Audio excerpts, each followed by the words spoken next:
प्रदेश में भी शराब बंद होना चाहिए।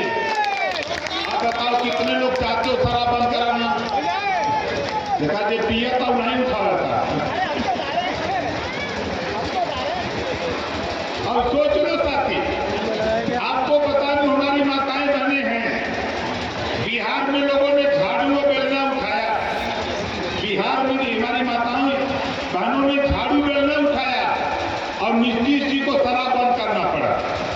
कुछ दिनों पहले बिहार से रैली कर लौटे सुभाषपा के अध्यक्ष ओम प्रकाश राजभर अब शराबबंदी की पॉलिटिक्स पर उतर आए हैं। उत्तर प्रदेश में भी शराब बंद होना चाहिए। आप बताओ कितने लोग चाहते हो शराब बंद कराना? देखा जे पिया था नहीं उठाया था। अब सोच लो साथी, आपको बता दूं हमारी माताएं बहनें हैं, बिहार में लोगों ने झाड़ू और बेलना उठाया। बिहार में हमारी माताओं बहनों ने झाड़ू बेलना उठाया और नीतीश जी को शराब बंद करना पड़ा। नीतीश जी को शराब बंद करना पड़ा तो हम आपसे निवेदन करेंगे कि देखो ये लड़ाई हम सबकी है। इस लड़ाई में हमारी माताओं बहनों को बढ़ चढ़ के आगे आना पड़ेगा। आप बताओ शराबबंदी के लिए आंदोलन शुरू किया जाए कि न किया जाए? फिरोजाबाद में कार्यकर्ताओं के सम्मेलन में पहुंचे ओपी राजभर ने अपने लोगों से शराबबंदी को लेकर राय मांगी। शराबबंदी के अलावा उपचुनाव में भाग ले रहे ओपी राजभर ने हमारे संवाददाता से बात भी की, जिसमें उन्होंने जमकर अखिलेश यादव को कोसा। इस समय हमारे साथ सुभाषपा के राष्ट्रीय अध्यक्ष ओम प्रकाश राजभर हैं। इनसे जानने की कोशिश करते हैं कि क्या है लोगों का मिजाज और क्या है मैनपुरी के लोगों में अभी तक की सुभाषपा के प्रति धारणा। सर, आप पूरा मैनपुरी इटावा पूरा अवलोकन कर रहे हैं, कैसा है वहाँ के लोगों का मिजाज?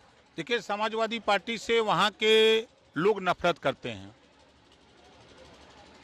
लोगों के डरवा करके, धमका करके, गुंडागर्दी करके, किसी की जमीन हड़प ली गई, किसी का अनाज छीन लिया गया, किसी को जबरी मार दिया जाता है, उसके मुकदमे नहीं लिखने देना, तमाम तरह की जो शिकायतें मैनपुरी में घूमने के बाद जो मिल रही हैं, तो वहाँ चाहे अहिर गडेरी, कुनबी, कोयरी, भर चमार, मुसर, धोबी, खटिक, पासी, केवड़, बिन, मला, जोल्हा, दुनिया, अंसारी, शेख सैयद, पठान, चौहान, ठाकुर, ब्राह्मण, बनिया, लाला, गुण, खरवार, भूमियार, बिहार, आरा, कर्क, बंसी, बंजारा, बहलिया, खंगार, जहाँ तक मैं गया हूँ, सारी जातियों के लोग नफरत करते हैं कि नहीं, हम समाजवादी पार्टी के साथ नहीं हैं, समाजवादी पार्टी के साथ नहीं जाना चाहते हैं, वो विकल्प की तलाश में हैं।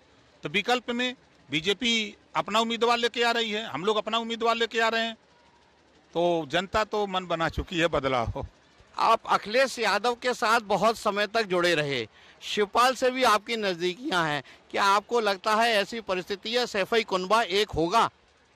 हमको तो नहीं लगता है, इस नाते कि अपर्णा यादव अलग राग अलाप रही हैं, शिवपाल जी अपनी खुद की पार्टी बना करके अपना वो काम कर रहे हैं, और अखिलेश जी अपना खुद अलग कि हम बड़े कि तुम बड़े। अब चाचा और भतीजा में यही लड़ाई हो रही है कि हम बड़े कि तुम बड़े। अब जहाँ ये लड़ाई हो तो फिर वहाँ मुद्दों की बात कहाँ रह गई, जनता के हित की बात कहाँ रह गई? अब जातिवाद जनगणना भूल गया, परिवार की लड़ाई में उलझ गए, एक समान अनिवार्य फ्री शिक्षा भूल गए, गरीबों का इलाज फ्री में कैसे हो भूल गए, घरेलू बिजली का बिल कैसे माफ हो, पुरानी पेंशन कैसे बहाल हो, मजदूरों की मजदूरी कैसे बढ़े, इस पे ध्यान नहीं, खाली परिवार में लड़ करके वोट लेना चाहते हैं। तो जनता बड़ी जागरूक हो चुकी है, जनता समझदार हो चुकी है, जनता अपने हक के लिए लड़ने के लिए जो नेता उनके बीच में जा रहा है उसके साथ खड़ी हो जा रही है। तो ये थे ओम प्रकाश राजभर जो कहते हैं कि अखिलेश यादव अपने वायदे से मुकर गए हैं, साथ ही कहते हैं जनता बहुत तेज है और बहुत सोच समझकर वोट करेगी। सुधीर शर्मा, फिरोजाबाद, यूपी तक।